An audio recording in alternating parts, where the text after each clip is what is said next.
गरीबी। पुराने साधारण कपड़े पहने एक महिला ने एक फैंसी रेस्तरां में प्रवेश किया। सभी ग्राहक जो पहले से वहां बैठे थे उसे तिरस्कार भरी दृष्टि से देखते हैं। वो महिला फटी पुरानी ड्रेस पहने हुए थी और देखने में गरीब लग रही थी। परिचारिका होस्टेस तुरंत उसके पास दौड़ी। उसने यहाँ तक कि अपनी घृणा को छिपाने की कोशिश भी नहीं की। वो बोली, मैडम आप शायद गलत जगह चली आई है।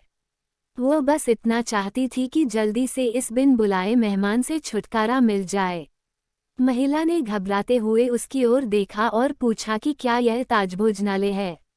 डाइनिंग हॉल में मौजूद लोग कानाफूसी करने लगे और उनमें से कुछ ठहाके लगाने लगे।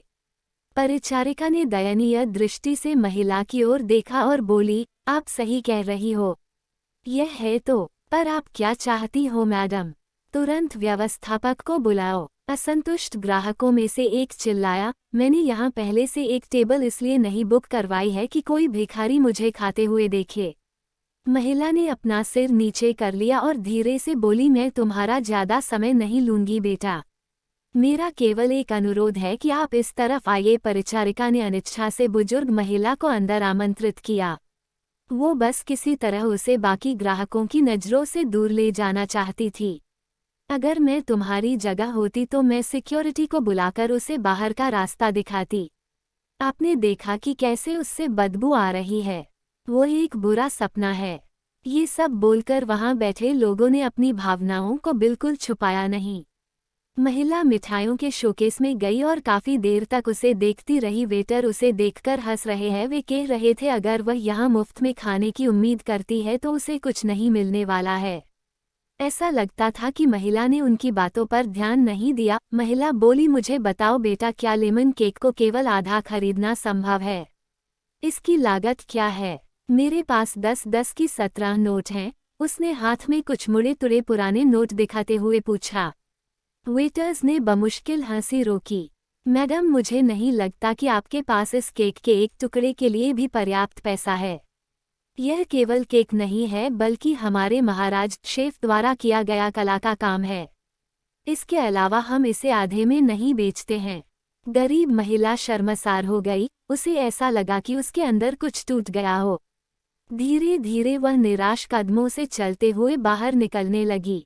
अचानक उसे रेस्तरां के कोने में अपनी पत्नी के बगल में बैठे सैन्य वर्दी पहने एक व्यक्ति ने बुलाया। मैडम, कृपया यहाँ आओ, आप बहुत निराश लग रही हैं। कुछ हुआ है? उसने चेहरे पर मुस्कान के साथ पूछा।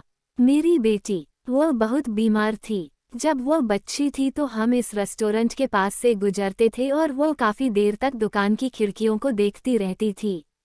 हमने एक दिन यहाँ लेमन केक खाने का सपना देखा, लेकिन फिर वो बीमार हो गई।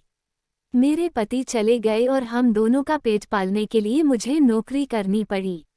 मेरे पास इलाज जारी रखने के लिए पैसे नहीं है, इसलिए अब मैं उसके लिए कुछ भी नहीं कर पा रही हूँ। तो मैंने सोचा कम से कम उसे ये केक ही दिला दूँ, लेकिन मेरे पास केवल 10 की ये 17 नोट हैं। इतना कहते हुए उसके आंखों से आंसू बह निकले। बिना किसी हिचकिचाहट के उस फौजी ने वेटर को बुलाया और उसे अपने खर्च पर महिला के लिए एक पूरा लेमन केक पैक करने को कहा। उन्होंने महिला से कहा, आज 17 साल हो गए हैं जब हमने अपने बेटे लक्ष्य को खोया था। एक कार दुर्घटना में उसकी मृत्यु हो गई थी। मैं और मेरी पत्नी कुछ नहीं कर पाए, हालांकि वह एक डॉक्टर हैं। आपके पास में 17 नोट है और मेरा बेटा 17 साल का था। ये ऊपर वाले का इशारा नहीं है तो क्या है? फौजी की पत्नी ने गरीब महिला को अपना बिजनेस कार्ड दिया और बेटी के इलाज में मदद करने का वादा किया। जब वेटर महिला के लिए लेमन केक लेकर आया तो महिला के चेहरे पर एक कृतज्ञ मुस्कान आ गई। उसने फौजी और उसकी पत्नी को धन्यवाद दिया और वहां से चली गई। इस घटना के बाद रेस्टोरेंट में सब खामोश थे। सभी को उस फौजी ने एहसास दिला दिया था कि पैसों से भले ही वो महिला गरीब थी, लेकिन वहां बैठे सभी लोग विचारों से और दिल के गरीब थे, सिवा उस फौजी दंपति के। अब वहां किसी को भी हंसने का मन नहीं कर रहा था।